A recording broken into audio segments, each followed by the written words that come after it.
Hey everyone, Mr. Happy here, and welcome to Mondays with Mr. Happy, aka Mr. Happy Mondays, the weekly Q&A show where you ask me questions and I answer them. I am beat, exhausted, however you want to put it, because Final Fantasy Count-Up just began this last weekend. 2 back-to-back 12-hour days of Final Fantasy 1. One of a normal run and one of an earned 4 White Mage run. Successfully finished both of those in a day apiece and moving on to Final Fantasy 2 next weekend. Now, if you would like to catch up on Final Fantasy Count-Up, don't forget we have a new VOD channel. It's going to be gradually filling up with our Final Fantasy Count-Up playthroughs, as well as other game playthroughs, as to not pollute the channel with tons of 3 to 6 hour videos. Those videos can be longer than 6 hours, so I'll probably split them up into 3-4 hour segments and then upload them day after day, just to keep them a little staggered and make sure you got something to look forward to every day. Oh, hi, and we have a little friend here for our weekly Q&A. I'm going to lightning round this because it's almost 8 p.m. And like I said, I've done 2 back-to-back 12-hour days. So I want to blitz through this one. Apologies, I'm probably going to be talking fast, but you guys know that these videos, even when I lightning round them, still go pretty quick. I also, as you can hear, a little bit of trouble with my voice after the last 2 days. I've also had a little bit of a cough. So if I do any cuts, it's because I was clearing my throat or something of that capacity. Anyway, before we answer the questions, thank you to our sponsors, SteelSeries. Don't forget, we always have that 12% discount code for SteelSeries in every single video description, and a link, an affiliate link that supports the channel directly. I've been using them for years, and it shouldn't surprise you to see that we have a discount code and all that good stuff. So be sure to check that out. And also, shout out to those of you on Patreon supporting. You don't have to do it. All the content is free here on YouTube, but you do it, and we love you. So anyway, with that, let's get started. All right, so let's see what we got for questions. This one was only 3 hours ago. Hashtag Mr. Happy Mondays. Hey, Haps, just had a quick one for you. 2020 really messed up our FanFest schedule, and now the game is bigger than ever. Has there been any news on the next FanFest? No, and we probably shouldn't expect news on that anytime soon. FanFest normally happens around the 0.4 patches, and we're not even at the 0.2 patch yet. So it would be at least another, probably 6-7 months before there's even an inkling of whether or not they're doing a physical one. You may hear Yoshi P bring it up occasionally, like, oh, people have been asking, so let me acknowledge it. But I wouldn't expect any hard evidence or hard news that we're getting a physical FanFest anytime soon. Let's see. Hope everything's going well. Same to you. Could you give us your opinion about something? What DPS job do you think should be dealing the least RDPS? That's tough. I think Dancer is pretty right to be where it is, because you got to remember, Dancer is often the lowest in terms of the DPS jobs dealing RDPS, but it doesn't stop it from being a recommended job for DSR, the hardest content in the game. And on top of that, don't get me wrong, obviously, lowest RDPS depends on how the fight is constructed. On multi-target encounters, Machinist goes way down, and both Dancer and Bard go a little bit higher. So in terms of lowest RDPS, I think the ranged role probably does belong there, even if I think Machinist specifically shouldn't be, and should be looked at to be more consistent with being both a single target and AoE monster. Some of that is because, for some reason, every other job had this adjustment where their single target and AoE were kind of merged. And Machinists, they're still very separate. The robot is basically not AoE at all. Wildfire isn't. Nothing you do is single target and AoE. So they just don't have good 2-target. They don't have good AoE in general. It's not that they don't have good AoE for something like a dungeon, but for a raid scenario where you often see that kind of factor, it's just weird how they didn't get caught up. So I think Dancer or Bard should be close to the bottom, if not the bottom. And Machinist occasionally being there is kind of a fault in design, in my opinion. The next one, hey, Haps, got a quick question. One of the symbols in 14 is the meteor symbol, the MSQ quest. I guess it's supposed to be Dalamud, but I would like to know if it actually represents. You got it exactly right. The meteor symbol. It represents a realm reborn, specifically the rebirth of Final Fantasy 14 after the disaster that was 1.0. So you got it on the head. Just that's a little bit of extra flavor text for you, I suppose. Hey, Apps, long-time watcher, long-time asking, how you doing? I'm doing all right. You doing all right? I'm doing all right. I've something of a solo mentality when it comes to Static Savage since as far back as Final Coil. I've noticed the last couple of tiers I found myself comfortable enough with the group to help get through fights with minimal drama, but ended up losing my patience inevitably in Reclear. Since this was an FC both times, of course, I ended up on my own again after leaving the group. How should I look back on these? Am I wrong for leaving my team out to dry because of a few members ruining my enjoyment? So there's 2 things that can go into this. One, it means that you're not joining groups that match your ambition. Now, whether or not that matches your skill, I couldn't say. I'm not going to make any assumptions about your degree or your caliber of play. But if any of those things don't match with a group, this is the kind of thing that happens. Now, I can also say, again, without knowing you, that sometimes the head is bigger than the shoulders. You can't hold up your own ego, even if you shouldn't have one in the first place. So that's the problem, is I don't know which of these you fall into, and you'd have to take a long, hard look at yourself to determine which of them it actually is. So I would say shoot for exactly the kind of group you want, for exactly the kind of experience you want. And if you don't find it, look at why. Why wasn't that group the one? What was it about that exact group? Was it a specific individual? Was it just a performance level that didn't match the end of everything? And for re-clears, also contemplate how much free time you have outside of that first week.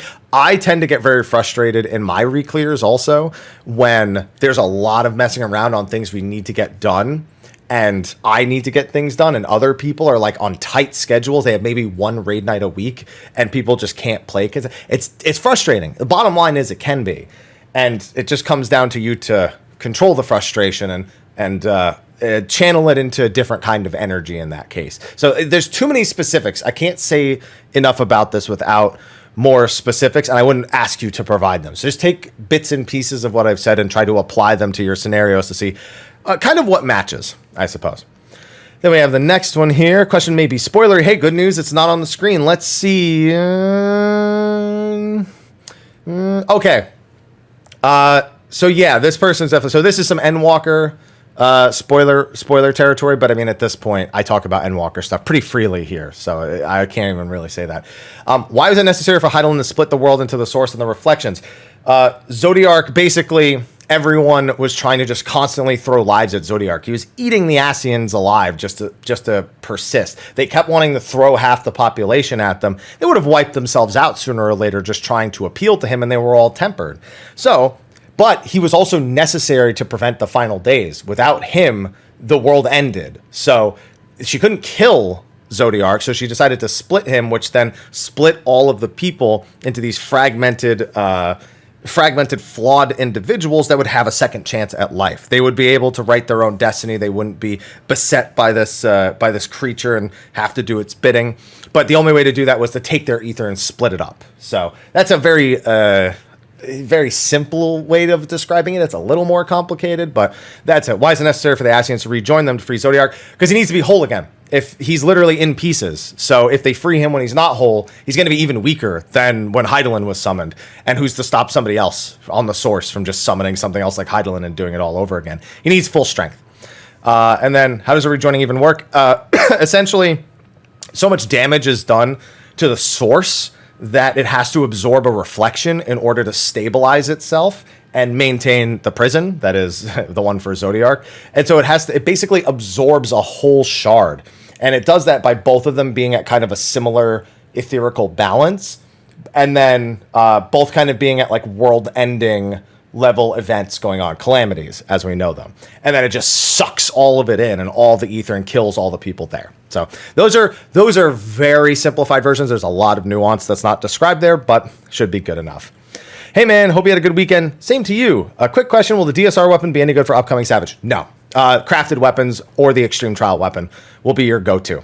They're largely just best for when you get them, and then they're glam. They're a trophy piece more than anything else.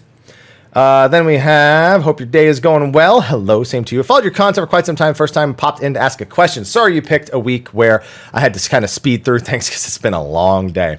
Say thank you for providing helpful and entertaining media. Glad to do so. I'm glad you enjoy it. Convince a group of friends that are newer to the game to go exploring Eureka with me. Always heard horror stories, but I'm running out of in-game content. Decided to give it a shot. But enjoying it so far, and your Eureka from Scratch series has been very helpful. In your fourth video mentioned, this is when are you going to make the BA? So I decided not to make the BA video.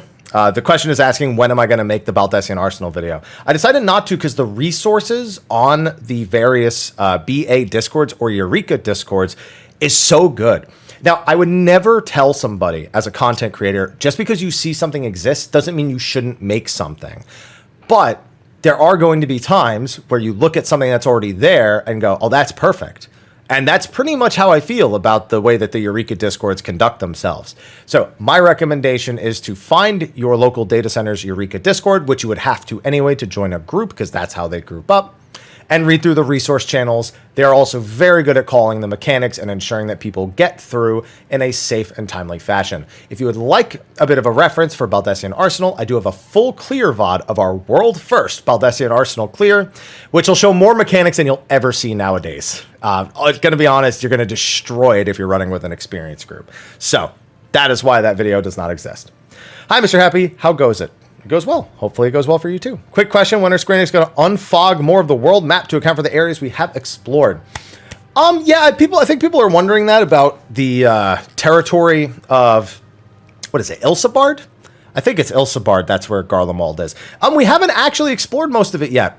Most of Ilsabard is actually shrouded. We've gone in bits and pieces to different sections of it, but I have a feeling until we've seen a vast majority of it, that we probably won't be unfogging any of it. So just my prediction of how they're going to go about doing it. But who knows? Maybe 7.0. We don't know. No hello in this next one, but I'll answer it anyway. How shocked would you be if the future expansions we find out that Cid is the main villain? We have to bring all the Scions to justice. Oh, now I see why they didn't say hello. It wasn't a serious question. Okay. No? I don't know. I don't know how to answer that. What if questions don't tend to do very well? Because I don't like to validate. People have taken when I say, oh, that sounds like it's definite or like it's a very problem. I just like to say that could certainly happen because we're not the ones who write the story or develop the game. They can do whatever they want. And because people have taken things I've said and been like, well, Mr. Happy says, and I'm like, don't ever do that. Please don't, please think for yourself. I beg of you, please. I am not your validation. I have my own opinions and that is all there is to it. Please. Thank you. Moving on. Hey, Happy. Hope you have a fun 4th. Oh, I don't do anything for holidays. You know what? You said 4th. It took me a good 2.5 seconds. Like, I had already seen the number, and I was like, 4th what? July 4th. I don't even think about it. The announcement of several new entries to some older, somewhat forgotten RPG series. I recently started hoping a new entry in the Wild Arms series. Yeah, you're not the first one. I've had a few people bring that up to me. I don't have much experience with the Wild Arms series, personally, but it's been highly recommended to me. You gotta remember, most of my middle years was my family not being able to afford video games. So it was basically holidays, I maybe got one, and otherwise Final Fantasy XI was there to be kind of my excuse to not ask them for games. You know, I'd be like, oh, if you, Mom, Dad, you know, if we pay $12 a month for this game, then I'm not going to want any other games. And other games are way more expensive than this. That was how I convinced my parents to let me get a sub to Final Fantasy XI as a kid, because I was like 13 when that first started happening. So I don't have too much experience. My question is, what older forgotten RPG series would you like to see revived? For me, it's not even an older RPG series. It's really, it's some of the series I just enjoyed as a kid, like Armored Core. Devil May Cry, I got a new one. Very happy with that. But I want a new Armored Core. I guess you could kind of argue that mech games have RPG elements, but it's, you know, with the parts and all the little tunings, are really more like car games or anything like that, like a Gran Turismo. Like what's my exhaust? What's my energy output? You know, what's my energy input? What's my energy total? What's my thrust? You know, he's just gotta look at all these parts. Yeah, it's not an RPG series, but Armored Core is one that I'm really hoping is reviving. FromSoft is another project coming down the line. Rumor is it's Armored Core. I would really hope that would be the case. Hello, I hope you're doing well. Same to you. I have a pretty quick question. My favorite currently still alive character is Nero Scava, but I enjoy most of the Garlean characters. You think something similar to the Doman Enclave restoration for the Garleans? Yoshi P's teased it. He's been like, maybe we'll do Garlean restoration. It's clearly on his mind. I think he's seen enough people suggest it that it's a solid possibility. I would say that we would probably... It's a little weird because with Doma, we had a castle and an enclave that was destroyed. We didn't have a giant tower kind of looming over everything. So it's hard to say, but you got to remember, it would be its own little side zone. It wouldn't be the actual city that we see and can walk around at the moment. So it's a question of where, because the tower is pretty much everything Garlemald used to be. So maybe we'd have to build them a new like a starting point for them to build a new townscape and less of rebuilding Garlemald itself. But it's entirely possible. Yeah, Yoshi-P's brought it up enough times that it would be almost foolish to not think it won't happen at some point. Maybe not in 6.x, but at some point. Hello and good luck with the count up. Thanks. It went great. I noticed that the Ultima Weapon, Innocence, and Hydaelyn are the only normal trials in the game that are item level synced. I never noticed that. I mean, I don't go looking, so I would have never noticed that. Aside from that, it's only select level cap dungeons, no raids. Do you know what makes them decide what content gets item level synced? No, I really don't. And some people want them to add at least minimum item levels to a majority of things. But item level sync? I think it's content that is level 89 or 50. Or, I'm sorry, 89 or 50. It's like X9 or X0 level content that gets item level synced.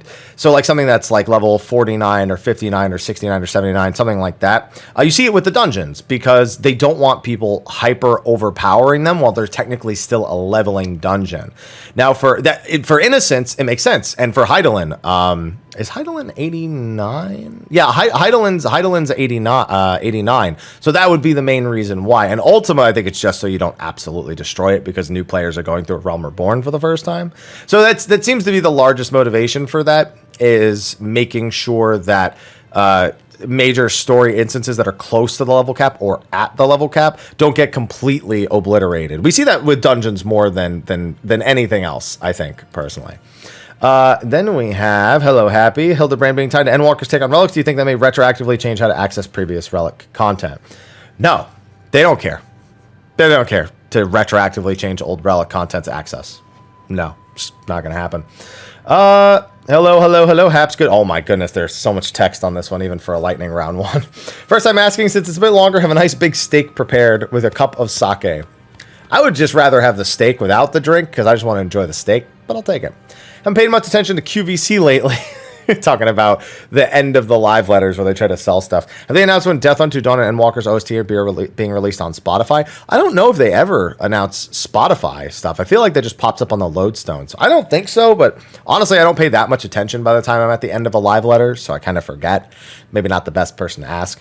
I usually try to understand people's reasons for taking sides in a discussion. However, with the announced 1 week delay of Savage Tries, I cannot understand why someone would legitimately be against the delay. Most arguments I see online argue that it's either paper thin or a better argument. I mean, the thing is, it doesn't matter if an argument is paper thin or somebody doesn't agree with it or doesn't understand it. Sometimes you don't have to. Sometimes people just think things, and it's best to accept that if you can't kind of come to a term where you understand why they would want it, but you disagree, just kind of step away from it. So much energy put into stuff that isn't worth it, in my opinion. A quick discussion, a quick acknowledgement, and then, move on. Put the energy towards something more productive or betterment that allows the betterment of oneself, I suppose. I started wondering, what if they plan on retiring Hildy after this part of the relic is done? If people keep asking, they won't retire it. That's all there is to it. So you got to remember that it's not like you'll have to do the relic to finish Hildebrand. You will do Hildebrand, and that will make the relic available, and the two quests will run parallel. That's exactly how Bozja worked. And it's to some degree how Eureka worked. Eureka was a little bit weirder because of the actions being kind of tied to your progress a decent bit. But that's how it's going to work. So it's set so that you don't have to finish a relic to keep doing Hildebrand. So I don't think it's any indication of that. They sure could. They sure could say, hey, we just wanted to go out with a bang and this was a really good one, but we really want to move on from Hildebrand. Absolutely could happen. But I don't think that's the case. If people want it, they're pretty good about doing it. That's why we have so many Hildebrand quest lines in the first place, because they finished it and they went, okay, we're done for now. And then everyone's like, so when's the next one? And they were like, what do you mean when's the next one? We don't know when we're doing the next one. They're like, well, you need to do the next one. They're like, oh, I guess we got to go do the next one. So yeah, no, I don't think that they're going to be done with Hildebrand just because of the relic or because it's been around for so long. I think as long as people ask for it, just don't expect it every expansion is really all I would say. Hello, Happy. Hi. Heard on one of your State of the Realms that you about creating a casual DSR support group. After hitting P7 3 times on a previous raid day, we came back to raiding after the weekend, had an extended raid day, and get 4 double dragon pulls over 4 hours. I know it'll clear soon. I know we could all use a breath of relief. This doesn't even have a question. This is just somebody saying like, yo, listen, so DSR, please save me. We're working on it. We could all use a breath of relief after we finally clear. We need it. Told you I had a cough. That's what I get for doing the cry. I feel you. You'll get there. You get there. You still got some time before 6.2 also. Good morning, afternoon, whatever time of day. It's evening. It's like 8 p.m. now. Good rest of the day or night. Here's my question. How is that you learn to leave a group without drama? That's all up to people. So you can have a perfectly legitimate reason of just like being like, you know what, this isn't something's not vibing right. You know, I'm feeling like maybe I need to step away. Maybe it's just the energy of the group. If people can't understand, if you have just a reason that like you just aren't having fun, that's I guess that's all it is. My only groups before, I've ended up feeling trapped, in one case, very severe effect on my mental health. Yeah, I mean, you just need to tell. The problem is people get in their head about these kind of things. They treat it like a breakup, like a relationship breakup. And it doesn't have to be that way. You can continue playing other games with them if they've become your friends, but you just don't want to raid with them anymore. But some people get really freaking emotional about this stuff. I'm just like, yo, this isn't for me. I've had to leave groups before within like a week of forming because like I join and I'm like, oh, you know, this is all right. And then like we really start like getting into it and I'm like, this energy isn't right. You know, it's just the way people are approaching this, and there's like arrogance or ignorance or just like a lack of care. I know that as soon as if anyone in my raid group ever says sorry, I missed that. I've had a couple of drinks, I'm leaving. Like if anyone's ever like high or drunk and it's affecting their performance, I'm leaving the raid group immediately. I'm not going to ask them to change their whole personage. I'm not going to demand that somebody who was in the group before me leave. I'm just going to leave. So like it's just down to, you just have to say, hey, I'm done. This isn't working for me. And that's it. Let's see. Somebody asked without a hashtag if I think they'll make job-specific changes for the Savage Dungeon. No, I think getting rid of the raises is as far as they're going to go with any sort of job-specific change. Good day, evening, whatever it is. Hi. A little while ago, you were talking about changing the name of the 50/60 blah, blah, blah roulette. That should be the new name. Want to get your opinion on Legacy Cap Dungeons, Legacy Max Dungeons. The problem with a lot of that is it implies that somebody understands what your intention is with that name. Legacy Max, Legacy Cap, like Level Cap. Like people have always said that. But they're all mildly confusing to the person who isn't coming up with the name or without having it explained to them. Whereas 50, 60, 70, 80 is very clear. It's just long and obnoxious. So that's the trade-off. And it's a question of, do they want long and obnoxious but very clear? Or do they want something that's a little more ambiguous and might take an explanation but is far more appealing of a name? I don't know. That's going to be on them. It's hard to really know where they stand on that because I don't think it's ever been asked, or at least hasn't been asked in quite some time. Top of the morning to you. Hi. I have a question for you. Hopefully you answered by the devs. Wait, for that, hopefully we're answered by the devs at some point. Okay. Been leveling some alts to fill up rooms in the FC house just to get more space to decorate. That is some dedication. I never even thought of that. From A Realm Reborn to Stormblood, we have states with multiple maps. Gridania had several maps. Alamigo had 3 maps. Authored had 3 maps. Reaching Shadowbringers, only 1 map per state nation, which is understandable because of the pandemic and the lore.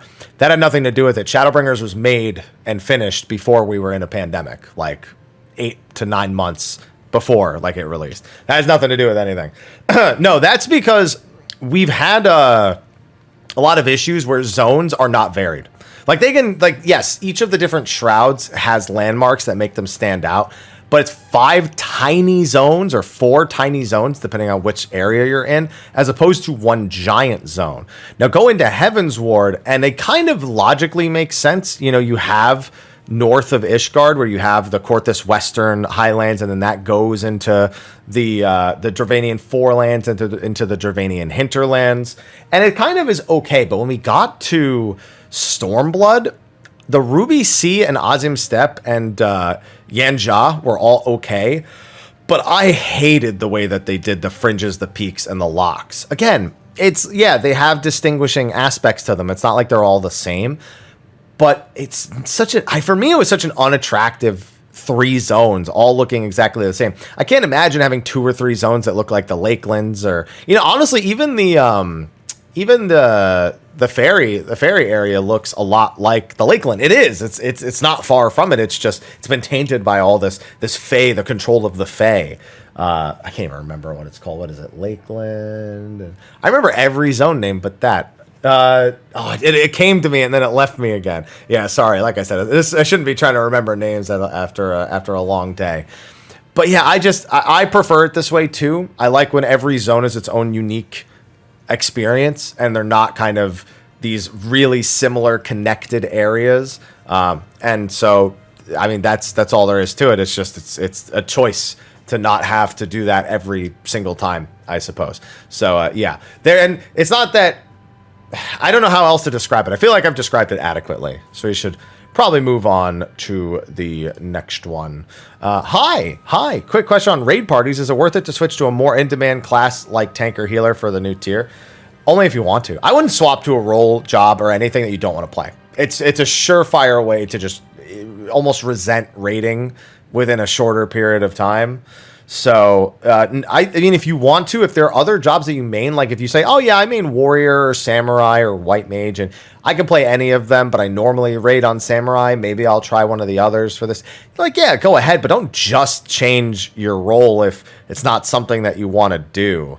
I know people who absolutely do it. I've done it for my job choice before, and most people end up just kind of becomes a joke of the group. Like, oh yeah, great, I'm in here on white mage, sure do love this job. Oh man, I can't wait till we're on Reclear so I can play Astro instead. That exact conversation has never happened, I want you to know. But that gets an example of the conversation. So only if you really want to. Otherwise, I wouldn't recommend it. Even if it's down to things like it might be better for time constraints if you can find another group. But I'd rather sit there waiting for a group that meets my time constraints on the job I want to play than play something I don't like just to find a group that plays within my time constraints. Because then you're just going to be more miserable. I don't know. I don't think it's worth it personally. I wouldn't do that. So I wouldn't recommend somebody else do that. Hello, Haps. Here is hoping you get your prescribed shares of how you doing. You doing all right? I'm doing all right. With the weight for 6.2 reaching its final stretch, I need something to distract myself for. So here's a more hypothetical question. In a universe where blue gets to the shared level cap, that's why I'm not big on hypotheticals. You've already lost me with this one. All other things equal, how bonkers would their opener be? Their opener is already the most ridiculous opener of all the jobs at 70. It's only going to be worse at 80 and 90 most likely. So yeah, no, theirs is absolutely insane in the membrane, and I don't want to imagine it getting any longer. This one doesn't have a hello, but I guess I'll take it anyway. If Endwalker is the end of an era, what do you envision about how you want the game in both story and sport to evolve? As it compared to what you would speculate developers to want to provide? I'm not sure I understand the question. The slate's not wiped clean with Endwalker. We still have 5 expansions plus a failed MMO worth of backstory and lore to dig into and to support our cast going forward. It's not a clean slate like everything we did before doesn't matter, won't matter again in the future just because we finished the story arc. So for me, that's not at all. It's no matter what, the story will continue, not start over, not begin anew. It continues just from after the end point of the previous arc. So that's kind of what I want. I just want it to feel like a continuous experience like it has, just taking me in a different direction at this point. Let's see. Hi, hello, how you doing? Okay, so no Ethis, but Mary is back to streaming. Think he might come back? He still plays Final Fantasy 14. He was streaming DSR the other night. But Mary has been he's been very public about this on Twitter. You know, he's been fighting his own demons, and he's been finally finding happiness. I haven't said this to him. You know, him and I, we do talk on occasion, and you know, we like to make sure that we stay acquainted. You know, probably don't talk as much as we should, and that's definitely I have an issue with staying in touch with people. It's very difficult for me to do, not on purpose, just I'm really bad at it. And I'm as his friend, I'm afraid that I represent, and I'm not saying he hasn't said this, just to be clear, that I represent a time in his life when he was dealing with more stress and difficulties. You know, I always made sure I was there for him. He was always somebody, I was always there if he ever needed somebody to talk to or if he ever needed someone to support him. But I mean, I've been friends with Mary through all some of the toughest parts of his life, and I hope deep down that I don't represent some of those struggles, or I don't remind him of those times of those struggles, because, you know, we've been around each other so much. But I mean, this is why I have a hard time staying in touch with people, because I think of things like this. And I'm not trying to create an excuse to not stay in touch with people. My brain is just wired in such a way that make it, I'm a pain. That's at the end of the day. So Mary is always welcome on State of the Realm, but I don't ever want him to feel stressed and put himself in a place that takes him back to a mindset of how things were for him before, because he's doing so much better now, and I just want to see him continue doing the best for him. No matter whatever happens, obviously Ethis isn't doing much anymore, and Mary's making sure that he's focused on himself first. He's doing the right thing. I hope that all of the people I've met through streaming, through YouTube, through all the years that I've been doing this, even if you don't hear from me for a long time, or I don't hear from you for a long time, that I want nothing but the best for everyone. And if that means that they sever a lot of contact with people that they've known for years before, because it represents a point in their life where they had a lot of struggles, or if it just falls out of contact with people, I'm okay with that, as long as people are looking out for themselves first. I always want that of everyone. So I hope he knows that, and I could just go tell him. I'll go DM him right now. I probably won't. I'm so bad at it, but that's how I feel. He's always welcome back on Stay the Realm, though, if he ever wants to be on it.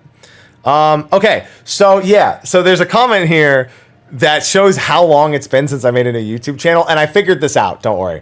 You used to need 1,000 subs on YouTube to have a video over 15 minutes for the VOD channel. You don't now, you just have to verify your Google account. I already did that, and the VOD's already uploading, so gotcha on that one. What's it called? There's another comment here that I'm not gonna do. Not gonna approach that one. Yeah, there's a couple of comments about the verify thing. Let's see. I'm wondering, since the live letter, maybe we were getting exploration content 6.x and its island sanctuary. It is going to be exploring the island the first time to find all the various creatures does kind of fit that bill. And we are getting 2 island sanctuary maps before the end of the expansion. So no, I actually just had this talk on Mog Talk, and I kind of came to the same conclusion. So I'm with you on that one. It just kind of makes sense. Let's see. And then I think that might actually be one of the last ones. Oh no, here's one with a fancy looking top hat. Party Finder Red Mage here, and my thoughts on Asphodel's video. He said, I think this tier is one of the best, but that might be because of recency bias. Did your opinion change? I still think it's one of the best tiers. I think its re-clear fun is not as significant.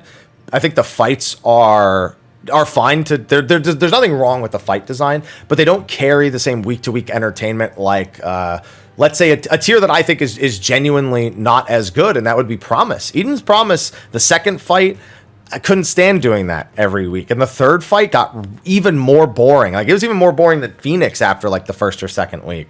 But I think the fights held a better week-to-week entertainment value, whether it was, E9S PvPing against everybody else and the hilarity that ensued, or even just the wolves of watching people like struggle with the shadows. There was something about them that was funny almost if people like messed them up or didn't do them right. But in P1 through P4S, and I think it's because it's the first raid tier of the expansion, so it's scaled down a little bit more than the later ones. It's almost embarrassing sometimes when you go into a P1S party of like, yeah, quick re-clears, let's do this, and you literally wipe for like 45 minutes because people can't do Intemperance or people can't do chains for some reason, even though it's a re-clear party and there's no first time bonuses. It happens in the Party Finder. It happened before, but it's not as funny. It's not as entertaining in P1 through P4S. Even it's funnier when I do it than it is when other people do it. But when I do it, I feel bad because I know they should be feeling embarrassed that I did it wrong. And please bear in mind that if you struggle in the Party Finder or you're not, don't pay me too much attention. That's how I get through re-clears, is I actually look at mistakes and I try to make them kind of entertainment and not frustrating. I channel what some people might have as negative energy or bad energy or just like bad vibes from not being able to get the re-clear into a kind of like a more jovial scenario, and that's harder to do in this tier. So I that's about my only change in opinion about that. But the design, I still think they nailed down to the T. Then, hey, I hope you're well. Dragoon's been one of my favorites, even though I really like it now. I'm pretty excited to see what happens with the rework. There seemed to be a lot of negativity around recent reworks, but since I absolutely love 6.0 Monk, I'm feeling optimistic about New Dragoon. Do you remember any particular notable job reworks that have happened in between expansion launches? What Summoner every expansion? Summoner was reworked at the start of this one. It was reworked pretty much in every 0.1 patch prior to that, so I mean, reworked. It wasn't like completely changed from the bottom up, but it may as well have been in sometimes. Ninja in 5.1 was really, really well received. Monk in 5.4 was mixed because they were kind of just wiping the slate clean on it so they could do the 6.0 Monk. And that was 50-50. I think some people felt like the simplicity of it really took away a lot. So that one's a bit divisive. I don't really know if it's too popular or unpopular. And But yeah, no, most of them tend to go okay. I think it's more the expansion reworks that tend to face more criticism than the in-between expansion ones. But that's just from my memory. Like, I'm not really thinking too deeply about it. Let's see. Hello, you said you'll be playing Xenoblade Chronicles 3 because I need to develop an opinion on it. My question is why? Do you need to do this for yourself? Are you feeling social pressure? So it's actually morbid curiosity because I dislike Xenoblade 2 so much, but I didn't play Xenoblade 1 before that. So I didn't have like this preconceived notion. But I was like, but everyone who even likes Xenoblade 2 tells me that if I didn't like Xenoblade 2, there's still a decent chance I like 1. So then I played 1 and I'm like, yeah, this is pretty good. This is a good example of an RPG that like I can point out a bunch of things that I wish were better, but it's still pretty good.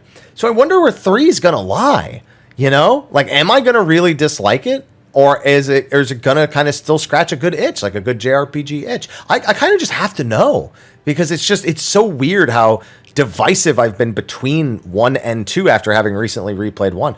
So I just don't like to judge a game because of the previous game. Like Star Ocean 6, if I were to judge that solely based on Star Ocean 5, I wouldn't be buying Star Ocean 6. It's the bottom line. But I look at what I see and I go, that could be good. And I just decide I want to play it because I need to develop an opinion. I don't want to just say, oh, it looks bad or I think that game is terrible or whatever. I'm like, I don't really know. I want to form an opinion about it. I feel like it's for the betterment of myself. And then I think this is the last question here for the lightning round. Hello, Haps. Hi. Almost never comment on videos. Want to get your opinion on the possibility of Unreal Savage. You're not the first person to ask me about that. So here's the thing. I say no, not because I don't want it, because I don't think it'll happen. I don't think we'll ever see a Savage... and I know you're not talking about taking an Unreal trial. I don't even have to read the rest. I know what it is. You mean like taking coils and making them Savage, taking Twintania and syncing them up, essentially.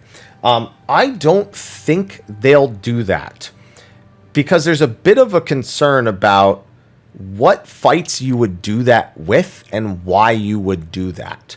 So Coil, Twintania has nothing to offer as a brought up to max level ultimate, or as a brought up to max level Savage.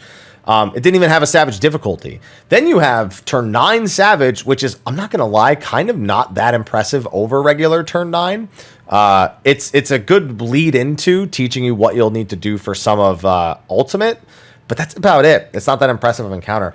And Bahamut's kind of the same. We already have an ultimate. Do we really need a Savage of that Savage of the old normal? Because it wasn't Savage. It's weird. Gordius, no. Nobody wants Manipulator. Living Liquid, I mean, we have other ways. I don't know. I feel like it's not as warranted, especially with what the purpose of Unreal is. Unreal is about beating a boss to play a mini game where you flip over tiles. It's unlikely that they would be willing to play such a game for Savage. Even if they doubled, tripled the point values of all of the boards, I don't think they'd want to do that. Even if I think they could. And even if, but I also don't think, again, a lot of the old Savage fights have a lot to offer. Could you say, yeah, the Stormblood fights? Sure, Kefka, Neo X Death, Halicarnassus, there's some great fights in there. I just don't think they're going to look at old Savage fights and try to rebalance them as new Savage fights at the new max level, just to remember, phase them out and delete them eventually. I think it's a lot more work involved, and it's not going to be worth it in the long run. But that seems to be the last question, unless I missed one that didn't have a hashtag. So with that, that's going to be a wrap. Still a pretty long video, but I needed this kind of not structured energy today after doing those 12 hours in the last 2 days. I really needed this, so appreciate those of you who understood that I did it this way for the reason that I did it. And don't forget to ask your questions for next week's episode. Be sure to subscribe to the VOD channel. Again, it's in the description of the video. I'll also be making a standalone video just to let people know that the VOD channel exists. And yeah, just be on the lookout for all of the count up VODs that are going to be there over the next week. Anyway, thanks for watching. Be sure to like, favorite, subscribe, and share. And I'll see you next week. Until then, take care.